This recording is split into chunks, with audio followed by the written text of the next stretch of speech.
Late bloomer এই টার্মটা সম্বন্ধে আপনারা কম বেশি সবাই জানেন। অর্থাৎ যে খেলোয়াড় তার ক্যারিয়ারের শুরুর দিকে অত বেশি শাইন করতে পারেন না, অত বেশি আলো ছড়াতে পারেন না, কিন্তু সময় যত যেতে থাকে, তার ক্যারিয়ার যত দীর্ঘায়িত হতে থাকে, তার ক্যারিয়ারের পরবর্তী অংশে তিনি আস্তে আস্তে শাইন করতে থাকেন এবং প্রতিভার সর্বোচ্চ স্বাক্ষর রাখতে পারেন। এমন খেলোয়াড়দেরকেই আমরা বলে থাকি লেট ব্লুমার। অর্থাৎ এই ধরনের খেলোয়াড়রা কিলিয়ান এমবাপ্পে বা আর্লিং হাল্যান্ড বা লিওনেল মেসির মতো একদম ক্যারিয়ারের শুরু থেকেই প্রতিভা ছড়াতে পারেন না।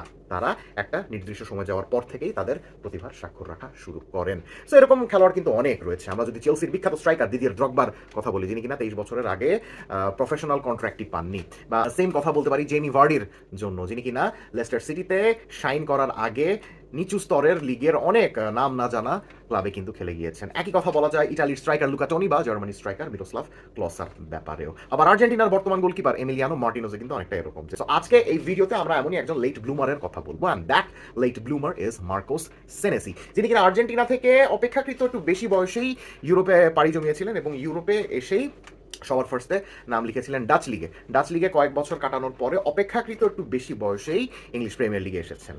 সো তাকে সেই হিসাবে লেট ব্লুমার কিন্তু বলা যেতে পারে। কিন্তু বেশি বয়সে আসলেও তিনি ইংলিশ প্রিমিয়ার লিগে বোর্নমাউথের হয়ে যেভাবে খেলছেন, that has been completely outstanding and commendable. এবং আপনারা গত এক বছর ধরে দেখবেন যে বড় বড় ক্লাবের বিভিন্ন স্কাউট, বড় বড় ক্লাবের অনেক সমর্থকেরা মার্কোস সেনেসিকে নিজেদের ক্লাবে চাচ্ছেন, এবং চাচ্ছেন যথেষ্ট ভালো কারণে, because he has been playing extremely good.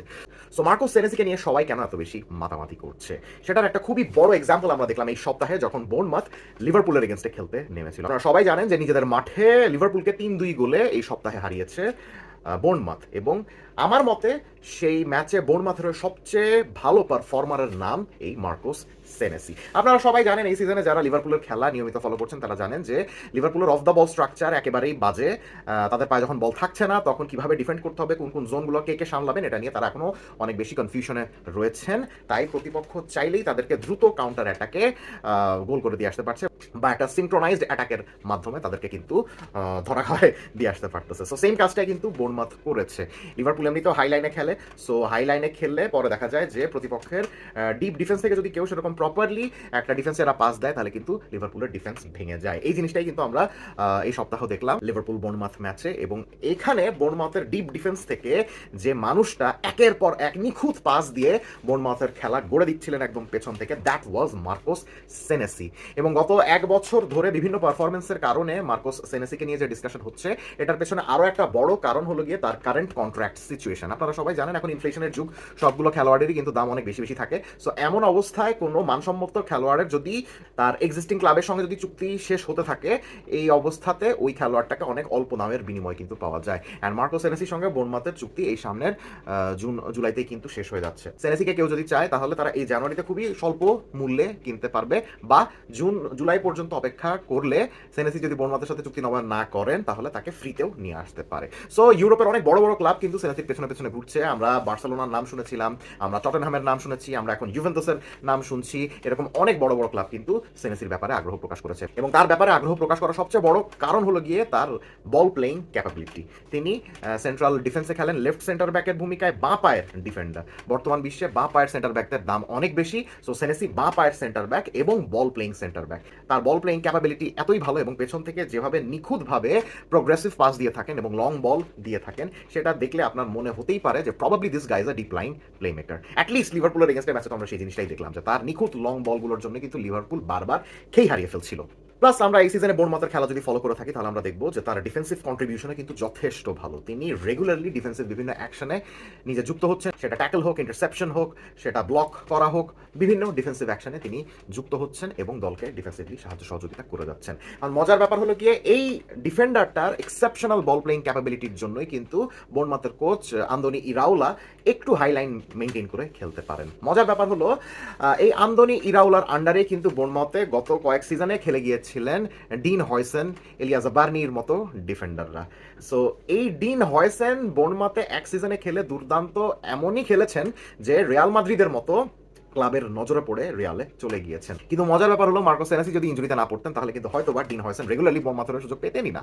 Dean হয়সন চলে যাওয়ার পরে ওই জায়গাতে আবারও রেইনস্টেটেড হয়েছেন মার্কোস সেনেসি এবং দেখাচ্ছে যে তারও ওই সামর্থ্য রয়েছে রিয়াল মাদ্রিদ এবং বার্সেলোনার মতো ক্লাবে খেলার। অ্যাটলিস্ট আমরা যদি বল প্লেইং ক্যাপাবিলিটির দিকে নজর রাখি, তাই বলে কি তার নেগেটিভ সাইড নেই? অফকোর্স আছে। আমার কাছে যেটা মনে হয় যে তিনি ফিজিক্যালিটির দিক দিয়ে হয়তো বা অত বেশি স্ট্রং না, যে কারণে স্ট্রং নাম্বার 9 যারা রয়েছে, যারা কিনা একটু পাওয়ারফুল, একটু ডিফেন্ডারদেরকে বুলি করতে পছন্দ করেন, সো ওই রকম ফরওয়ার্ডদের এগেনস্টে ফিজিক্যালিটিতে কখনো কখনো মার্কোস সেনেসি একটু বাজে খেলে ফেলেন আর কি। তার ডিফেন্সিভ কন্ট্রিবিউশন যথেষ্ট বেশি হলেও তিনি কম্প্যারেটিভলি একজন স্লো ডিফেন্ডার। এখন বর্নমাউথ হাই লাইনে খেললেও তার যেহেতু অ্যান্টিসিপেশন লেভেল অনেক ভালো, তাই হয়তো তাকে অত বেশি দৌড়াদৌড়ি করতে হয় না।